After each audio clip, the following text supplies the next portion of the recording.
సంతకాలు చేద్దాం అనుకుంటాను. దాని ప్రకారం వీలు రాయాలి అంతే. అంతే కదా? అంతే. ఆ మాట చెప్పొచ్చు కదా. నా ఆస్తి ఎవరెవరు పంచాలో చెప్తాను, దాని ప్రకారం వీలు రాసి సెటిల్మెంట్ చేసేయండి. సరే చెప్పు. దండపెట్టుకో. ఎవరికి?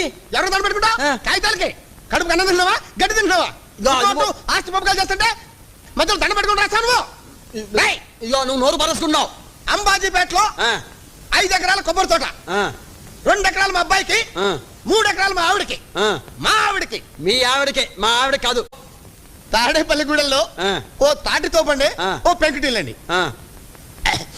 అది నా సెకండ్ సెటప్ రాయండి. Second setup? వారిని ఇరుకుపాలెం ఫేసు ఇసకలో తొక్క. ఇంత లా చదువుకున్నాను, ఈ లెవెల్లో ఉన్నాను, ఇంతవరకు నాకు సింగిల్ సెటప్ లేదు, నీకు సెకండ్ సెటప్ కూడానా? అంతే మరి. నీ ఫేస్ తో ఎవరికి పెళ్లి వాళ్ళనిపించదు. ఆస్తులు పాస్తులు తాలూకు దస్తావేజులు గట్రా ఎక్కడున్నాయి? ఎక్కడుంటాయండి? వాళ్ళ దగ్గర ఉన్నాయి. వాళ్ళ దగ్గర ఉన్నవేమిట్రా? అదేనండి, రేపు నుంచి సంపాదించుకోవాలా, ఆ తర్వాత వీళ్ళు